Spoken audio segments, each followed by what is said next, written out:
I trudged through the grand entrance of the Kibo Palace Hotel, Arusha, expecting a luxurious oasis in the heart of Tanzania. Little did I know, my stay would be a never-ending nightmare. As I stepped into the lobby, I was immediately struck by the eerie silence. It was as if the entire hotel was holding its breath, waiting for something to go wrong. And, boy, did it go wrong. First, let me tell you about the music. Oh, the music. It was like they wanted to drill a hole into my eardrums. They had a wedding party going on, and the thumping bass was so loud, I could feel it vibrating through my entire body. I mean, who hosts a wedding at 11 p.m.? And who thought it was a good idea to subject their guests to sonic torture? It was like they wanted to ensure I got zero sleep. I felt like I was trapped in some sort of cruel experiment, designed to test the limits of human endurance. But, hey, maybe I'm just being dramatic. Maybe it was just a one-time mistake. Except, it wasn't. The music went on for 5.5 hours. 5.5 hours. I swear, I've seen war crimes with less damage. By the time it finally stopped, I was a zombie, stumbling around the room, desperate for a decent night's sleep. And don't even get me started on the service. It was like they hired a team of amateur magicians, whose sole trick was making things disappear. Our conference, which we had paid for in advance, seemed to vanish into thin air. They overbooked, and we got sent to some affiliate hotel called Palace Hotel. I mean, who does that? It was like they wanted to play a cruel joke on us. But, let's say, maybe it was just a minor hiccup. Maybe they'd make it up to us with a nice, hot shower. Nope. The water was as cold as the hotel's heart. We were told it would be available in 30 minutes, but hours went by, and I was left standing there, shivering like a leaf. It was like they wanted to strip me of my dignity, leaving me feeling vulnerable and exposed. And the Wi-Fi? Forget about it. It was like they wanted to torture us with an endless cycle of buffering and disconnections. I mean, who doesn't have Wi-Fi in this day and age? It's like they were trying to transport us back to the dark ages. But, hey, at least the breakfast was okay, right? Wrong. The dinner buffet was a disaster. It was like they took all the leftover ingredients from the past week and threw them together in a sad, pathetic mess. I mean, who serves lukewarm food and expects people to be grateful? It was like they wanted to insult our intelligence, laughing in our faces as we tried to choke down their sorry excuse for a meal. And the furniture? Oh, the furniture. It was like they raided a thrift store and said, "Hey, this'll do." The TV had no channels, the AC didn't work, and the shower was as weak as their excuses. I felt like I was stuck in some sort of warped time loop, reliving the same horrific experiences over and over again. But, you know what the cherry on top was? The owner's blatant admission of having different rates for locals and foreigners.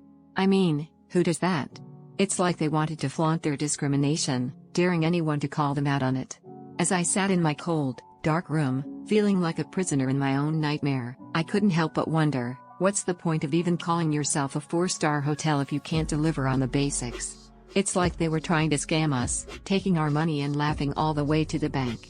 I'm telling you, dear readers, avoid the Kibo Palace Hotel, Arusha, like the plague.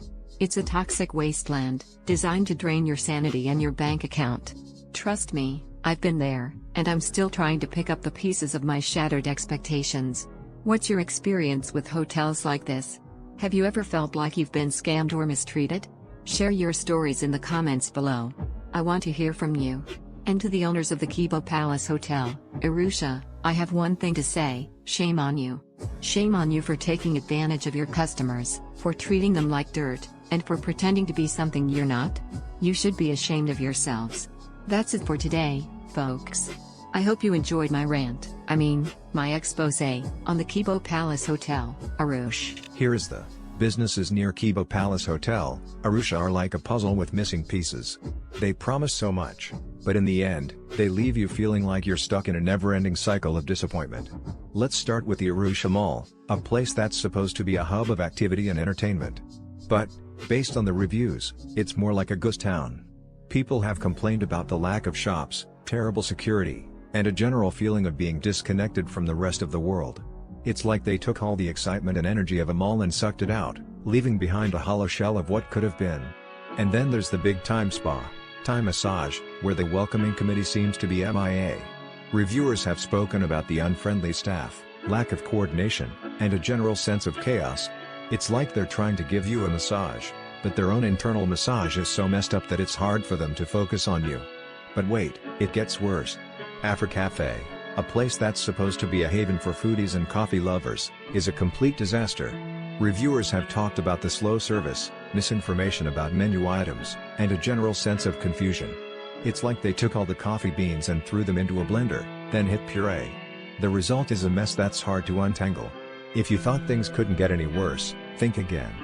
The Hub Arusha, a nightclub that's supposed to be the life of the party, is more like a party pooper. Reviewers have spoken about the overcrowding, terrible service, and a general sense of unease. It's like they took all the fun and excitement of a nightclub and replaced it with a bunch of angry people pushing and shoving. And finally, there's Shanga Gift and Workshop, a place that's supposed to be a haven for handicraft lovers. But, based on the reviews, it's more like a puzzle that can't be solved. People have complained about the high prices, unclear information, and a general sense of disorganization. It's like they took all the beautiful handicrafts and threw them into a jumbled mess, then expected you to make sense of it all. As I read through these reviews, I can't help but feel a sense of sadness and disappointment. It's like these businesses had so much potential, but they just couldn't get it together. They're like a bunch of unfulfilled promises, just waiting to be broken. So, what's the takeaway from all this? Be careful when you're dealing with businesses near Kibo Palace Hotel, Arusha. They might look good on the surface, but scratch beneath the surface, and you'll find a whole lot of imperfections. Take your time, do your research, and don't be afraid to ask questions. Because, in the end, it's not just about the businesses, it's about you, the traveler, and what you deserve. Okay, so, I was looking into things happening around Kibo Palace Hotel, Arusha. You know, just because. And honestly, it's not great. It's like, businesses in that area, they sometimes, well, they take advantage. It's just sad, really. Like, a lot of times, you'll find these places offering job training. Near Kibo Palace, there are these little offices popping up, promising you'll become rich with online work. They lure people, a lot of them from Arusha, but also tourists who hear about it, into paying huge fees for seminars. They say it's an investment, you know? But it's a scam. I heard these guys were arrested in Ngorongoro, but that doesn't help the people who already paid. They probably just lost their savings, and I bet they felt incredibly stupid afterwards, didn't they? Probably canceled their whole trip. And those guys? They probably just moved on to the next town, honestly. It's like, where's the justice? Then, there's the mobile money stuff. It's everywhere in Tanzania, even right by Kibo Palace Hotel. People getting tricked into giving up their money through fake calls or messages. It's always the same story, right? Your account is compromised. Or you've won a prize. They prey on people who aren't familiar with the system. I guess most tourists would probably report it to the police, but would it even matter? The scammers are probably already gone, using someone else's number. It just feels hopeless, doesn't it? It's like, why do people do that? And you see a lot of, like, fake goods being sold near the market close to Kibo Palace. Counterfeit money, fake souvenirs. It's frustrating. You buy something thinking it's a nice, locally made craft, and then you find out it's just cheap plastic from somewhere else. The tourists, they're probably embarrassed they got ripped off, and maybe they learn a lesson, but it spoils their whole experience, you know? I bet those sellers just laugh about it. They're probably counting their money, thinking, easy target. It's disgusting. It's just disappointing. You go to a place like Arusha, near Kibo Palace Hotel, hoping for a good time, and then you have to worry about being cheated. Like, honestly, can't people just be decent? It makes you feel so cynical. You feel me?